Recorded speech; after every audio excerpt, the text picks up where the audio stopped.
Hello അസ്സാം വലൈക്കും welcome back. അപ്പോൾ ഇതാ ഇന്ന് വന്നിരിക്കുന്ന ഒരു പുതിയ റെസിപ്പി ആയിട്ടാണ് കേട്ടോ, സാമ്പാറിൻ്റെ റെസിപ്പി ആയിട്ടാണോ. അപ്പോൾ ഇനിയിപ്പോൾ ഓണമൊക്കെ വരികയല്ലേ, അപ്പോൾ എല്ലാവരും ഒന്ന് ട്രൈ ചെയ്ത് നോക്കണം. അതുപോലെ തന്നെ വളരെ ഈസി ആയിട്ട് പെട്ടെന്ന് ഉണ്ടാക്കാൻ പറ്റുന്ന, നാച്ചുറലായിട്ട് ഉണ്ടാക്കാൻ പറ്റുന്ന സാമ്പാറാണ് കേട്ടോ. അപ്പോൾ ഇതെല്ലാവരും ഒന്ന് ട്രൈ ചെയ്യുക, അതുപോലെ തന്നെ ഫീഡ്ബാക്ക് അറിയിക്കുക. അപ്പോൾ ഇതെല്ലാം ട്രൈ ചെയ്ത് നോക്കുക കേട്ടോ. അപ്പോൾ ഇതാ നമുക്ക് പരിപ്പ് എടുത്തിട്ടുണ്ട് കേട്ടോ. ഒരു ഗ്ലാസ് പരിപ്പാണ് കേട്ടോ എടുത്തിരിക്കുന്നത്. അപ്പോൾ അതിനെ നന്നായി കഴുകി വൃത്തിയാക്കുക. എന്നിട്ട് നമുക്ക് കുക്കറിലാണ് കേട്ടോ പരിപ്പ് വേകാനിടുന്നത്. നന്നായി കഴുകി വൃത്തിയാക്കിയിട്ട് നമുക്ക് കുക്കറിലോട്ട് പരിപ്പിട്ട് കൊടുക്കുക. ഒരു ഗ്ലാസ് പരിപ്പാണ് കേട്ടോ ഇട്ട് കൊടുത്തിരിക്കുന്നത്.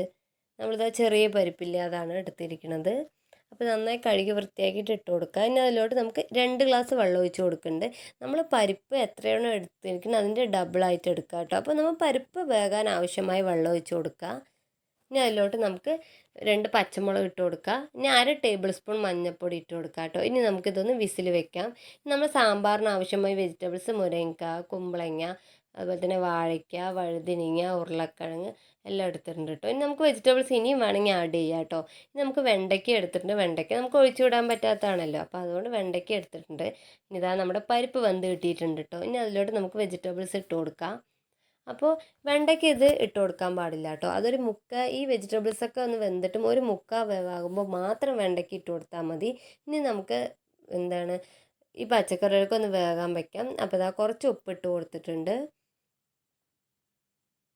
ഇനി നമ്മളിതാ തക്കാളി ഇട്ട് കൊടുത്തിട്ടുണ്ട്. വലിയ തക്കാളി ആകുമ്പോൾ 1 ഇട്ട് കൊടുത്താൽ മതി. ഇതിപ്പോൾ നമ്മുടെ കയ്യിൽ ചെറിയ തക്കാളി ഉള്ളത്, അപ്പോൾ 2 ഇട്ട് കൊടുത്തിട്ടുണ്ട് കേട്ടോ. ഇനി നമുക്കിതൊന്ന് അടച്ച് വെച്ച് വേവിക്കാം. ഇനി നമ്മൾ വെണ്ടയ്ക്ക എടുത്തിട്ടുണ്ടല്ലോ, അപ്പോൾ അത് കുറച്ച് വെളിച്ചെണ്ണ ഒഴിക്കുക. എന്നിട്ട് നന്നായിട്ടൊന്ന് വഴറ്റിയെടുക്കുക കേട്ടോ വെണ്ടയ്ക്ക. അപ്പോൾ ഇതാ ഒന്ന് ജസ്റ്റ് ഒന്ന് ഒരു ബ്രൗണിഷ് കളറൊന്നും ആവണ്ട, ചെറുതായിട്ടൊന്ന് ഇതാവണ വരെ ഒന്ന് മൂപ്പിച്ചെടുത്താൽ മതി കേട്ടോ. ഇനി നമ്മുടെ വെജിറ്റബിൾസൊക്കെ നമുക്ക് വെന്ത് വരുന്നുണ്ട്. ഇനി നമുക്ക് അരപ്പ് റെഡിയാക്കാം. അപ്പോൾ അതിനാവശ്യമായത് ഒരു ചീഞ്ചട്ടി വെക്കുക. ഇനി അതിലോട്ട് നമുക്ക് വെളിച്ചെണ്ണ ഒഴിച്ചെടുക്കാം. ഇനിയുള്ളത് തേങ്ങേൻ്റെ കൂടെ അരയ്ക്കാനുള്ളതാണ് കേട്ടോ. അപ്പോൾ ഇതാ നമ്മൾ വെളിച്ചെണ്ണ നന്നായി ചൂടായിട്ട് വരുമ്പോൾ അതിലേക്ക് ഒരു 4-5 ചെറിയുള്ളി ഇട്ട് കൊടുക്കുക. അതുപോലെ തന്നെ 3-4 വെളുത്തുള്ളി ഇട്ട് കൊടുക്കുക. ഇത് നന്നായി ബ്രൗണിഷ് കളർ ആവണം കേട്ടോ. അതുവരെ നന്നായിട്ടൊന്ന് ഇളക്കി കൊടുക്കുക കേട്ടോ. അപ്പോൾ നമ്മൾ ഇതൊക്കെ ചേർത്തിട്ട് ഇനി തേങ്ങ അരച്ചെടുക്കാൻ വേണ്ടിയിട്ടാണ് കേട്ടോ. അപ്പോൾ അതാ ചെറിയുള്ളിയും വെളുത്തുള്ളിയും നന്നായിട്ട് ബ്രൗണിഷ് കളറാണ് ഒരു വഴറ്റിയെടുക്കുക. നമ്മൾ ജീരകം ഇട്ട് കൊടുത്തിട്ടുണ്ട്. ജീരകം ഇട്ട് കൊടുത്താൽ അപ്പോൾ തന്നെ നമുക്ക് തേങ്ങ ഇട്ട് കൊടുക്കാം കേട്ടോ. ജസ്റ്റ് അതൊന്ന് ചൂടായാൽ മാത്രം മതി. അപ്പോൾ ജീരകമൊക്കെ ചേർത്ത് അപ്പോൾ അതിൻ്റെയൊക്കെ ഒരു വേറെ തന്നെ സ്മെല്ലുണ്ടാവും കേട്ടോ. അപ്പോൾ ഇതെല്ലാവരും ഒന്ന് ട്രൈ ചെയ്ത് നോക്കണം. നമ്മൾ കറിവേപ്പില ഇട്ട് കൊടുത്തിട്ടുണ്ട്. അപ്പോൾ നന്നായിട്ടൊന്ന് ബ്രൗണിഷ് കളറാണ് വരെ നന്നായി വഴറ്റിയെടുക്കുക. എന്നിട്ട് അതിലോട്ട് നമുക്ക് 1 ടേബിൾ സ്പൂൺ മുളക് പൊടി ഇട്ട് കൊടുത്തിട്ടുണ്ട്.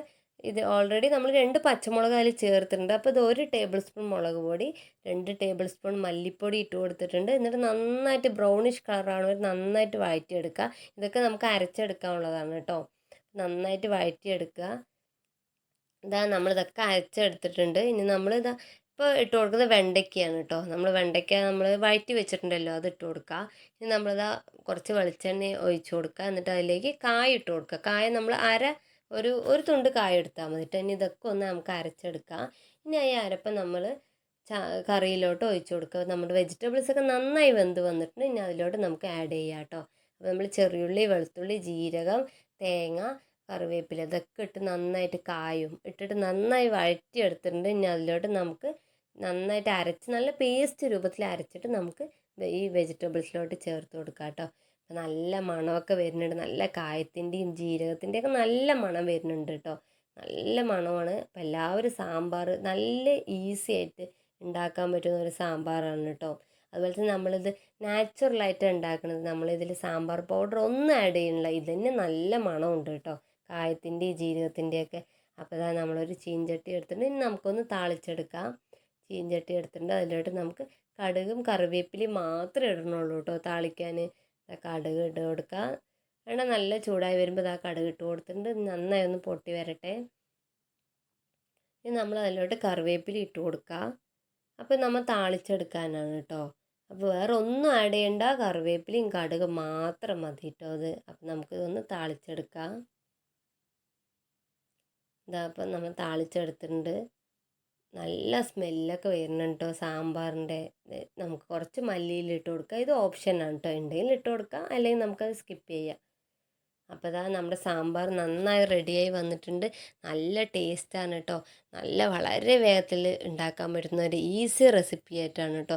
അതുപോലെ നമുക്കിപ്പോൾ ഓണമൊക്കെ അല്ലേ വരുന്നത്. അപ്പോൾ എല്ലാവരും ഇതൊന്ന് വീട്ടിലൊന്ന് ട്രൈ ചെയ്ത് നോക്കണം കേട്ടോ. നല്ല ടേസ്റ്റി ആയിട്ടും വളരെ വേഗത്തിൽ ഈസി ആയിട്ട് ചെയ്യാൻ പറ്റുന്ന റെസിപ്പി ആയിട്ടാണ് കേട്ടോ ഞാൻ വന്നിരിക്കുന്നത്. അപ്പോൾ ഇതെല്ലാവരും ഒന്ന് ട്രൈ ചെയ്ത് നോക്കുക. അതുപോലെ തന്നെ ഇതിൻ്റെ ഫീഡ്ബാക്ക് അറിയിക്കുക. അപ്പോൾ എൻ്റെ ചാനൽ ആദ്യമായിട്ട് കാണുന്നവരാണെങ്കിൽ സബ്സ്ക്രൈബ് ചെയ്യുക, ലൈക്ക് ചെയ്യുക, ഷെയർ ചെയ്യുക. അതുപോലെ തന്നെ എല്ലാവരും ഒന്ന് ഫീഡ്ബാക്ക് അറിയിക്കുക കേട്ടോ. അപ്പോൾ എൻ്റെ ചാനൽ ഇഷ്ടമായെങ്കിൽ എല്ലാവരും ഒന്ന് സബ്സ്ക്രൈബ് ചെയ്യുക കേട്ടോ. നമ്മളൊന്ന് സപ്പോർട്ട് ചെയ്യുക. അപ്പോൾ ഇതെല്ലാവരും ഒന്ന് ട്രൈ ചെയ്ത് നോക്കണം.